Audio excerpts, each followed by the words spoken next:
21 তারিখ রবিবার চট্টগ্রামের সর্বস্তরের সরকারি বেসরকারি ক্লিনিক সব জায়গায় আমরা 2 ঘন্টা কোনো রোগীর সেবা দিব না। আমরা চাই রোগীদের সেবা করতে, আপনারা আমাদেরকে সুরক্ষা দিন, আমাদের উপরে যারা হামলা করেছে তাদের বিচার করেন, আমাদের সুস্থ কর্মপরিবেশ দেন, আমরা সেবা দেব। হাসপাতালত দায়িত্বরত অবস্থায় 2 চিকিৎসকের ওপর হামলার প্রতিবাদে 21 এপ্রিল রবিবার 2 ঘন্টার কর্মবিরতি পালনের ঘোষণা দিয়ে Bangladesh medical association BMA Chattogram শাখা। চিকিৎসকদের উপরে বারবার হামলা হয়, আমরা আন্দোলন করি, আমরা তারপরে আবার প্রশাসনের দ্বারস্থ হই। প্রশাসন আজ পর্যন্ত কোনো যৌক্তিক পদক্ষেপ না নেওয়ার কারণে এই হামলা বন্ধ হচ্ছে না। চট্টগ্রাম জেলার পটিয়া এবং নগরীর মেডিকেল সেন্টারত একে একে 2 চিকিৎসকের ওপর হামলার প্রতিবাদে বৃহস্পতিবার বিএমএর উদ্যোগে মানববন্ধন ও প্রতিবাদ সমাবেশ গজ্জে সর্বস্তরের চিকিৎসক বৃন্দ।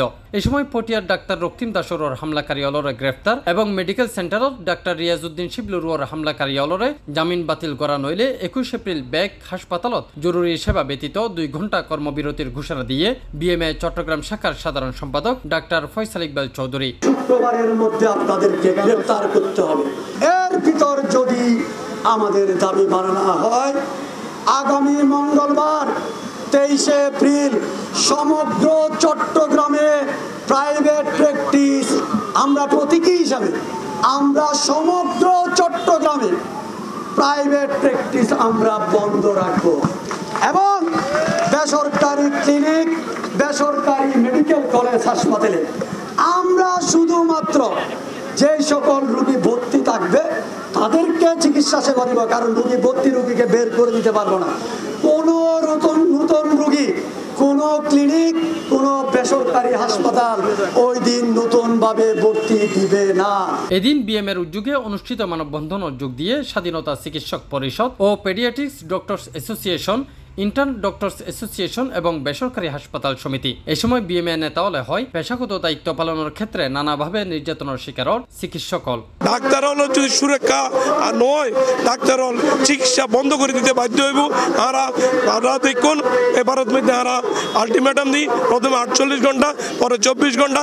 এরপরও যদি প্রশাসন কোনো আশু পদক্ষেপ নলয়, আসামি হলরে যদি যুগোপযোগী শাস্তির ব্যবস্থা না করে, তাহলে আমরা পুরোপুরি শাটডাউন যাইতে বাধ্য হই। আজকে ঘটনার প্রায় 5 দিন পরে আমরা বিএমএর পক্ষ থেকে মানববন্ধন দিয়েছি। আমরা অপেক্ষা করছিলাম, আমরা সুষ্ঠু বিচার, দোষী ব্যক্তি যারা এটার সাথে জড়িত তাদের শাস্তি দাবি করছি। আমরা শেষ চেষ্টা করছি তাদেরকে গ্রেপ্তার এবং তাদেরকে বিচারের জন্য। উল্লেখ্য, গত 10 এপ্রিল রাতিয়া পটিয়া জেনারেল হাসপাতালের জরুরি বিভাগত কর্মরত চিকিৎসক রক্তিম দাসর হামলা করে দুর্বৃত্ত।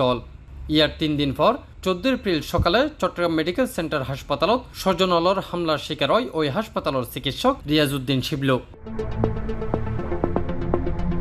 তাফহিম আলমগীর, সি+ টিভি, চট্টগ্রাম।